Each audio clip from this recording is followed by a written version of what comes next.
प्यारे दोस्तों, सांप और मोर को अल्लाह ताला ने जन्नत से क्यों निकाला?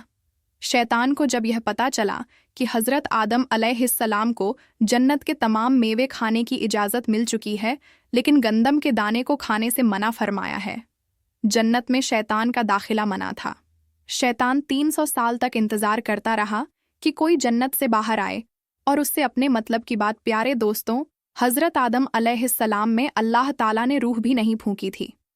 तब से इब्लीस की इंसान से अदावत और दुश्मनी वाजा थी।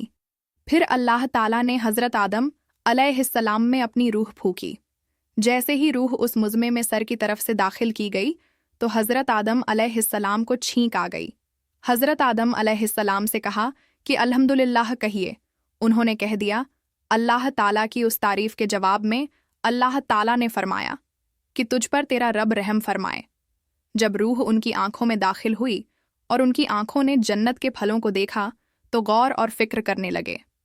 फिर रूह पेट में दाखिल हुई तो खाने की तलब हुई, यानी रूह अभी टांगों तक नहीं पहुंची थी और खाने की ख्वाहिश महसूस होने लगी। जब हज़रत आदम अलैहिस्सलाम में रूह फूंक दी गई तो अल्लाह ताला ने उनकी पुष्ट मुबारक पर हाथ फेरा, जिससे क़यामत तक के आने वाले तमाम इंसान बाहर आ गए। हज़रत आदम अलैहिस्सलाम की तमाम औलाद उनके सामने ज़ाहिर हो गई। यह बात कुरान और हदीस से भी वाज़ है। फिर अल्लाह ताला ने औलाद आदम से उन्हीं के बारे में इकरार लिया कि क्या मैं तुम्हारा रब नहीं? तो तमाम इंसानों ने जवाब दिया कि हम इकरार करते हैं कि तू ही हमारा रब है।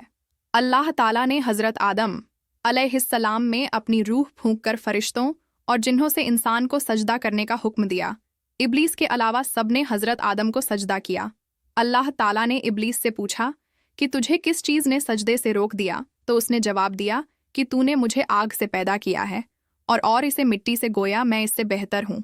अल्लाह ताला ने उसकी सरकश पर उसे सजा देते हुए फरमाया, इससे जन्नत से उतर दिया जाए, तुझे कोई हक हासिल नहीं, जन्नत में रहकर तू तकबुत करे।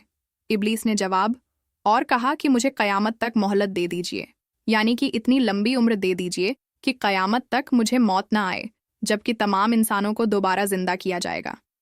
अल्लाह ताला ने फरमाया कि तुझे एक वक्त मुकर्रर तक मोहलत दे दी गई। फिर इब्लीस ने कहा कि मैं कसम खाता हूँ कि मैं इंसानों की गुमराही के लिए तेरे सीधे रास्ते पर बैठ जाऊंगा। फिर मैं उनके आगे से, पीछे से, दाएं से और बाएं से उनके पास आऊंगा और तू उन्हें शुक्रगुजार हरगिज नहीं पाएगा, सिवाय उनके जो तेरे मुखलिस बंदे होंगे और वह मेरे बहकावे में नहीं आएंगे। अल्लाह ने उसे जलील व ख्वार करके वहां से निकाल दिया और फरमाया कि उनमें से जो शख्स भी तेरा हुक्म मानेगा मैं उसे तमाम लोगों से जहन्नम को भर दूंगा और मेरे बंदों पर तेरा कोई गुलबा नहीं होगा। इस तरह यह वाज हुआ कि सबसे पहला गुनाह तकबुर था, इसलिए उल्मा इकराम के मुताबिक तमाम गुनाहों की जड़ तकबुर है। अल्लाह ने हज़रत आदम को जाहिल नहीं बल्कि इल्म वाला पैदा किया था। जब अल्लाह ने हज़रत आदम में मुकम्मल रूह डाल दी तो वह अपने पैरों पर खड़े हो गए। अल्लाह ने उन्हें हुक्म दिया कि जाओ, फरिश्तों की जमात को अस्सलाम वालेकुम कहो। हज़रत आदम के सलाम के जवाब में उन्होंने वालेकुम अस्सलाम व रहमतुल्लाह कहा। अल्लाह ताला ने फरमाया कि ये तेरा और तेरी औलाद का आपस में एक दूसरे को तोहफ़ा और हदियाना। अल्लाह ताला ने हज़रत आदम को इब्तिदा में ही तमाम नाम सिखा दिए। वो अल्लाह ताला के हुक्म से आसमान और ज़मीन की हर चीज़ का नाम और उनका इस्तेमाल जानते थे। अल्लाह ताला ने उन तमाम चीज़ों का नाम जब फरिश्तों से पूछा तो वह उन चीज़ों के नाम नहीं जानते थे। फिर हज़रत आदम ने उन तमाम चीज़ों के नाम बताए। तब अल्लाह ताला ने फरिश्तों से फरमाया कि क्या मैंने तुम्हें नहीं कहा था कि मैं वह जानता हूँ जो तुम नहीं जानते। फिर एक रोज़ जब हज़रत आदम सो रहे थे तो अल्लाह ताला ने उनकी बाएं पसरी से हज़रत हव्वा अलैहिस्सलाम को पैदा फरमाया और उन्हें हज़रत आदम का हमसफ़र बनाया।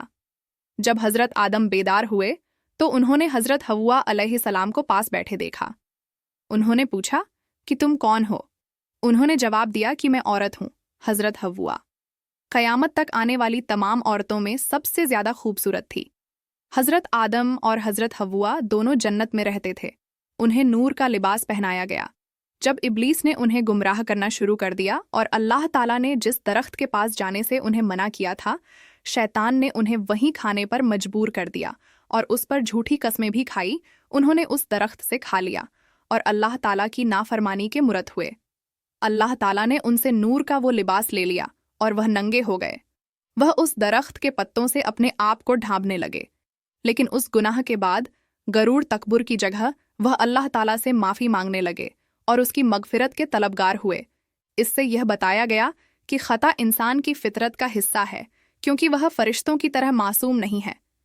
फिर अल्लाह ताला ने उन्हें जन्नत से निकल जाने का हुक्म दिया और फरमाया कि तुम ज़मीन पर रहो, और तुम एक दूसरे के दुश्मन हो गए।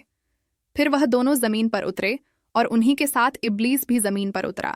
हज़रत आदम और हज़रत हव्वा ने अपने रब से माफ़ी के कलमा सीखे। एक रवायत के मुताबिक हज़रत आदम को हिंद में जबकि हज़रत हव्वा को ज़िदा में उतारा गया। फिर वह एक दूसरे को ढूंढने लगे और आखिरकार मैदान अरफात में उनकी मुलाकात हुई। हज़रत हव्वा ने 20 विलादतों में 40 बच्चों को जन्म दिया।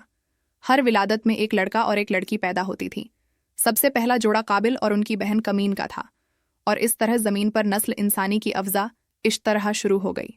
हज़रत अब्दुल्लाह बिन अब्बास अन्हों ने इरशाद फरमाया, बेशक अल्लाह पाक ने आदम को जुम्मे के दिन असर के बाद पैदा फरमाया और आपको ज़ाहिरी ज़मीन की एक मुट्ठी मट्टी से पैदा फरमाया, इसलिए आपको आदम कहते हैं और आपकी औलाद को आदमी यानी आदम वाला कहते हैं। हज़रत आदम का मुबारक खमीर जिस मिट्टी से तैयार हुआ, उससे बच जाने वाली मिट्टी शरीफ से खजूर का दरख्त बनाया गया, जैसा कि हज़रत अली बयान करते हैं कि हुजूर सल्लल्लाहु अलैहि वसल्लम ने इरशाद फरमाया, खजूर का एहतराम करो क्योंकि यह तुम्हारे वालिद हज़रत आदम की बची हुई मट्टी से पैदा की गई है। अल्लाह पाक ने हज़रत आदम को बग़ैर माँ बाप के मट्टी से पैदा फरमाया। अल्लाह पाक ने हज़रत आदम से हज़रत बीबी हव्वा को पैदा फरमाया। हज़रत आदम ने उनकी तरफ दूरस्त मोहब्बत बढ़ाने का इरादा किया तो फरिश्तों ने अर्ज़ की, ए आदम ठहर जाएं, पहले उनका मेहर अदा करें। आपने फरमाया, उनका मेहर क्या है? फरिश्ता ने अर्ज़ की, उनका मेहर यह है कि आप हमारे सरदार मोहम्मद सल्लल्लाहु अलैहि वसल्लम पर 3 या 10 मरतबा दरूद पाक पढ़े। चुनांचे आपने दरूद पढ़ा और फरिश्तों की गवाही से आपका हज़रत बीवी हव्वा से निकाह हो गया। उससे मालूम हुआ कि नबी पाक सल्लल्लाहु अलैहि वसल्लम पर मौजूद चीज़ के लिए वसीला है, यहाँ तक कि अपने वालिद हज़रत आदम का भी वसीला है। हज़रत आदम ने 960 बरस की ज़िंदगी पाई, जबकि आदम की ज़िंदगी 1000 साल की थी, क्योंकि जब आदम अलसलाम जन्नत में थे तो अल्लाह ताला ने हज़रत आदम को उनके तमाम औलाद जिन जिन को नबूवत मिलनी थी, उनकी शख्सियत, उनके उम्र हज़रत आदम के सामने वाजा कर दी आपने। जब हज़रत दाऊद की उम्र को 60 साल तक देखा तो अल्लाह से कहने लगे, ए अल्लाह पाक, मेरी उम्र के 40 साल मेरे पोते दाऊद को दे दो। यूं आपकी दुआ कबूल हो गई। अल्लाह ने आदम को दे दी हाबील और काबिल, लेकिन शैतान के वस वैसे में फंस गए। हज़रत आदम अंदर से टूट गए और बार बार अल्लाह के दरबार में दुआ मांगने लगे। एक दिन हज़रत जिब्राइल हज़रत आदम के पास आए और फरमाया, ए आदम, अल्लाह तुम्हें ऐसा बेटा देने वाले हैं जिसके नस से अंबिया और औलिया ज़मीन तक पहुंचेंगे। उसका नाम शीश रखना। शीश का मतलब है कि अल्लाह का अता किया गया तोहफा। और यूं अल्लाह ने आदम की नस्ल को ज़मीन पे भेजा। जब हज़रत आदम का आखिरी वक्त आया तो आपने अपने बेटों से कहा कि मेरा दिल करता है कि मैं जन्नत का फल खाऊं। आपके बेटे ज़मीन पर जन्नत के फल ढूंढने लगे। अचानक से उनको फरिश्ते मिले और कहने लगे, ए बनी आदम, कहाँ जा रहे हो? उन्होंने कहा, हम अपने बाबा के लिए जन्नत का फल ढूंढ रहे हैं। उन फरिश्तों ने कहा, जाओ, तुम्हारे बाबा चंद दिनों के मेहमान हैं। तमाम फर्जंद दौड़ते हुए आपके पास पहुंचे। आप बिस्तर पर बीमारी पर अल्लाह का जिक्र फरमा रहे थे। बस इतने में मौत का फरिश्ता आ पहुंचा। जैसे ही हज़रत हव्वा ने मौत का फरिश्ता देखा तो हज़रत आदम से लिपट गई। हज़रत आदम ने फरमाया, ए हव्वा, मुझसे दूर हट जाएं। एक मर्तबा पहले भी आपकी वजह से जन्नत से निकाला गया हूं। आज अल्लाह और उनके फरिश्तों के दरमियान शामिल ना हो। फिर आप उन फरिश्तों से मुखातिब होकर कहने लगे, ए फरिश्ते, मौत क्या भूल तो नहीं हो गई? मैंने अल्लाह से सुना था कि मेरी उम्र 1000 साल की है। अभी तो मुझे 960 बरस हुए हैं। मलकल मौत ने कहा, ए अल्लाह के नबी, आपने खुद ही फरमाया था कि आपकी उम्र के 40 साल आपके पोते हज़रत दाऊद को दे दिए जाएं। बस हज़रत आदम की रूह कब्ज़ की गई। आपको गुसल फरिश्तों ने दिया और जन्नत की खुशबू आपके जिस्म मुबारक को लगाई गई। फिर आपकी नमाज जनाजा फरिश्तों ने हज़रत जिब्राइल के पीछे अदा की। ज़मीन खोदकर आपकी दफन कर दिया गया और तमाम इंसानों के नज़दीक अल्लाह का यह हुक्म ज़ाहिर हुआ कि जब भी किसी का इंतकाल हो, इसके जिस्म को ऐसे ही मिट्टी में दफन करना। आज भी उन फरिश्तों की सुन्नत पर अहले ईमान अमल करके अपने बुजुर्गों की मिट्टी में दफन करते हैं।